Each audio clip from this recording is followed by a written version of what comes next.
கும்பமேளாவில் லட்சக்கணக்கானோர் நீராடி மாசுபடுத்திய கங்கை நதியை புனித நதி என எப்படி அழைக்க முடியும் என உச்ச நீதிமன்ற முன்னாள் நீதிபதி ஓஹா கேள்வி எழுப்பியுள்ளார்.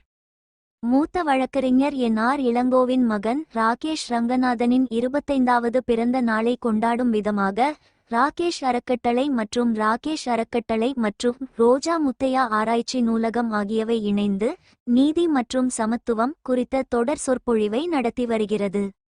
5ஆம் ஆண்டுக்கான சொற்பொழிவு சென்னை நுங்கம்பாக்கத்தில் உள்ள வள்ளுவர் கோட்டத்தின் கூட்ட அரங்கில் சனிக்கிழமை மாலை நடைபெற்றது. இந்நிகழ்வில் உச்ச நீதிமன்ற நீதிபதி அபய் ஸ்ரீனிவாஸ் ஓஹா, சென்னை உயர் நீதிமன்ற முன்னாள் நீதிபதி ஜி.எம். அக்பர் அலி, இந்து குழும இயக்குனர் என். ராம் உள்ளிட்டோர், ராகேஷ் அறக்கட்டளை மற்றும் ரோஜா முத்தையா ஆராய்ச்சி நூலகத்தின் இயக்குனர் ஜி. சுந்தர் உள்ளிட்ட பலர் கலந்து கொண்டனர். இந்நிகழ்வில் இந்திய அரசமைப்புச் சட்டத்தில் சுற்றுச்சூழல் உரிமைகளா அல்லது கடமைகளா என்ற தலைப்பில் உச்ச நீதிமன்ற நீதிபதி அபய் ஸ்ரீனிவாஸ் ஓஹா சிறப்புரையாற்றினார். அவரது உரை கடந்த ஆண்டு அரசியலமைப்பின் 75 ஆண்டுகளை நிறைவு செய்திருந்தாலும் சுற்றுச்சூழலை பாதுகாக்க தவறிவிட்டதால் சுற்றுச்சூழலின் சீரழிவு ஏற்பட்டுள்ளது. சுற்றுச்சூழல் அழிக்கப்படும்போது அல்லது சீரழிந்தால் நாம் ஒருபோதும் அர்த்தமுள்ள வாழ்க்கையை வாழ முடியாது. அரசியலமைப்பின் இலட்சியங்கள் என்ன என்பதை ஒவ்வொரு குடிமகனும் அறிந்து கொள்ள வேண்டும். சமூக மற்றும் பொருளாதார நீதி மற்றும் சுற்றுச்சூழலை பாதுகாக்க தவறினால் குடிமக்களுக்கு வழங்கப்பட்டுள்ள உரிமையை மீறுவதாகும். இயற்கை சூழலை மேம்படுத்துவதும் பாதுகாப்பதும் உயிரினங்கள் மீது இரக்கம் காட்டுவது ஒவ்வொருவரின் கடமை. சதுப்பு நிலங்களை அழிக்கும் போது கடல்வாழ் உயிரினங்களை அழித்துவிடுகிறோம். நமது நதிகளை மாசுபடுத்தும் போது அது கடல்வாழ் உயிரினங்களை அழிக்கிறது. நாம் மரங்களை வெட்டும்போது பறவைகளுக்கு மிகப்பெரிய தீங்கு விளைவிக்கிறோம். சுற்றுச்சூழலை பாதுகாப்பதும் மேம்படுத்துவதும் அரசின் கூட்டு கடமையாகிறது. அரசு கடமையை செய்ய தவறினால் குடிமக்கள் மாசு இல்லாத சூழலில் வாழ்வதற்கான அல்லது மிகவும் கண்ணியமான மற்றும் வளமான வாழ்க்கை வாழ்வதற்கான அடிப்படை உரிமையை மீறுவதாகும்.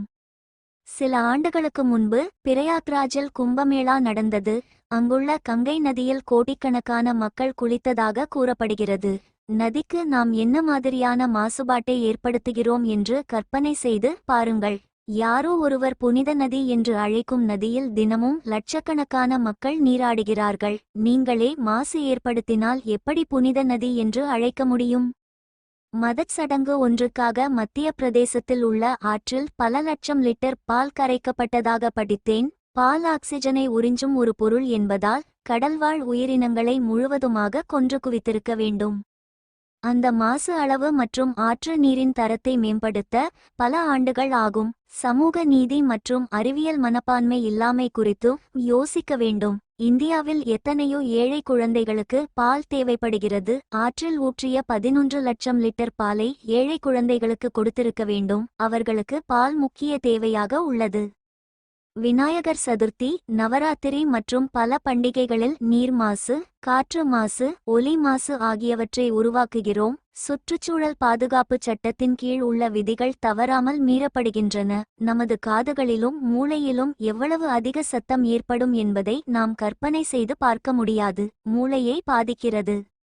சிலைகளை கண்மாய்கள், ஆறுகள், ஏரிகள், கடல் ஆகியவற்றில் மூழ்கடித்து விடுகிறோம். அந்த சிலைகளில் உள்ள கண்கள் பிளாஸ்டரா பாரிஸால் ஆனது என்றால் அதுவும் மிகப்பெரிய மாசுபாட்டை உருவாக்குகிறது. இவற்றை நீர்நிலைகளில் கரைப்பதால் என்ன கேடு விளைவிக்கிறது என்பதை நாம் உணர்வதில்லை. ஒருவேளை இது மதம் பற்றிய தவறான கருத்தாக இருக்கலாம். நான் மத நம்பிக்கை இல்லாதவனாக இருக்கலாம். ஆனால் எந்த மதமும் சுற்றுச்சூழலை அழிக்கச் சொல்வதாக நினைக்கவில்லை. மகாராஷ்டிராவில் 400 ஆண்டுகளுக்கு முன் வாழ்ந்த மகான் ஒருவர் மரங்களும் வனவிலங்குகளும் நமது உறவினரே என்று எழுதியுள்ளார். கடவுள் நம்பிக்கை உள்ளவர்களுக்கு எதிரானவன் அல்ல, ஆனால் மூடநம்பிக்கைகளுக்கு எதிரானவன் என நரேந்திர தவால்கர் கூறியுள்ளார். மகாராஷ்டிராவில் பிராந்திய மொழிகளில் கல்வி கற்பிக்கும் பள்ளிகளுக்கு வருமானம் இல்லை என்பதால் விளையாட்டு மைதானத்தை திறந்தவெளி தியேட்டராக மாற்றும் முடிவை அந்த பள்ளியின் தலைமை ஆசிரியர் எதிர்த்து வெற்றியும் கண்டார். அரசியலமைப்பிற்கு கட்டுப்படுவது நமது கடமை என்று கூறும்போது மாசு இல்லாத சூழலில் வாழ்வதற்கு மற்றவர்களுக்கு வழங்கப்பட்டுள்ள அடிப்படை உரிமையை நான் பறிக்காமல் இருப்பதை உறுதி செய்வதும் நமது கடமையாகும். காற்றின் தர குறியீடு அதிகரிக்கும் போது நகரத்தில் கட்டுமான பணிகளை நிறுத்துவது, டீசல் பயன்படுத்தும் ஆட்டோ ரிக்ஷாக்களுக்கு கட்டுப்பாடுகளை விதிப்பது போன்ற உத்தரவுகளை நீதிமன்றங்கள் பிறப்பித்துள்ளன.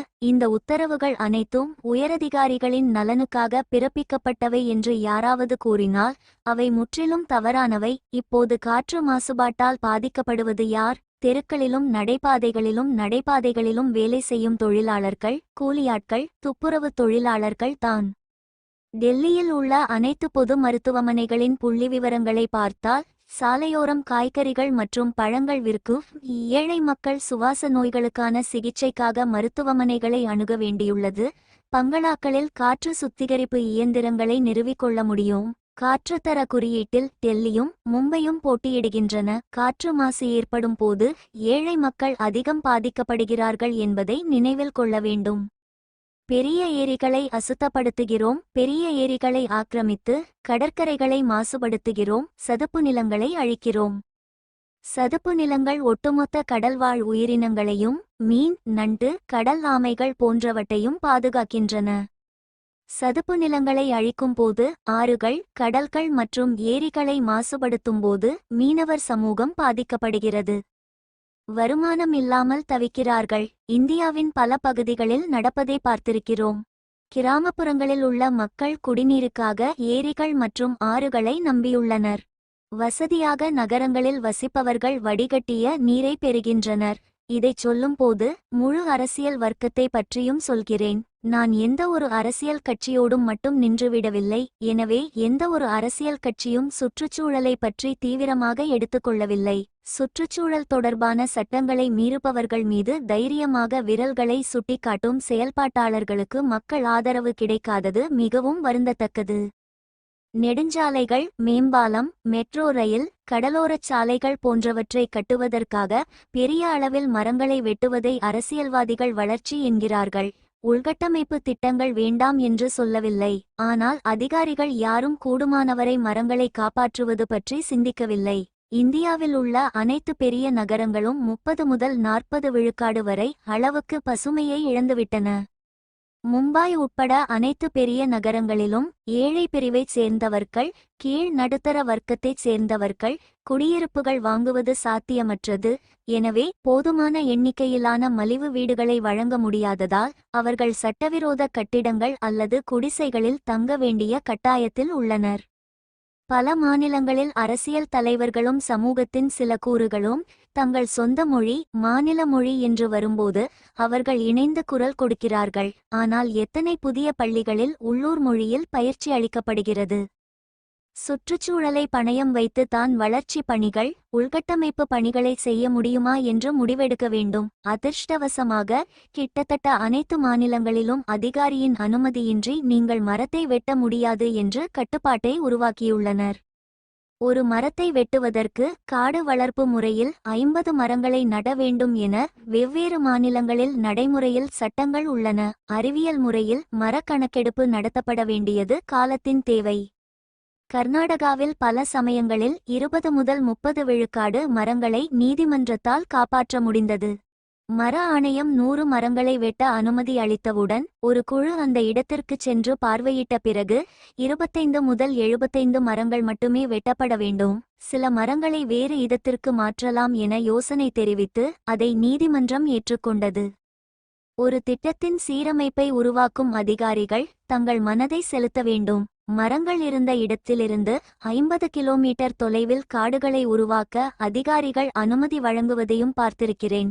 இழப்பீட்டு காடு வளர்ப்பின் அர்த்தம் என்ன? பசுமை மறைவை இழக்கும் அந்த பகுதிக்கு இழப்பீடு வழங்க வேண்டும். சமீபத்தில் சென்ட்ரல் விஸ்டா திட்டம் தொடர்பான கட்டுரையில் பல மரங்கள் இடமாற்றம் செய்யப்பட்டன. ஆனால் 40 அல்லது 42 விழுக்காடு மரங்கள் மட்டுமே உயிர் பிழைத்துள்ளன என்று கூறுகிறது. அதன் பின்னர் நீதிமன்றம் அணுகுமுறையை மாற்றியது.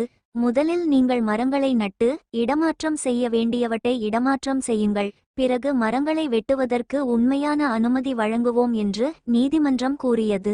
கடலோர சாலை அமைப்பதற்காக 45,000 சதுப்பு நிலங்களை வெட்ட மும்பை உயர்நீதிமன்றம் அனுமதி அளித்துள்ளது. சதுப்பு நிலங்களை முழுவதுமாக அழிக்க வேண்டிய அவசியமில்லை. மகாராஷ்டிராவில் நாசிக் என்ற இடத்தில் கும்பமேளாவுக்கு செல்லும் சாதுக்களுக்கு வீடு கட்டுவதற்காக 1200 மரங்களை வெட்ட அரசாங்கம் முன்வந்துள்ளது. யாரும் இயற்கை ஆர்வலர்களை ஆதரிக்கவில்லை. மக்கள் சென்று போராடுகிறார்கள். மரங்களை வெட்ட அனுமதிக்க மாட்டோம் என்று கூறுகிறார்கள்.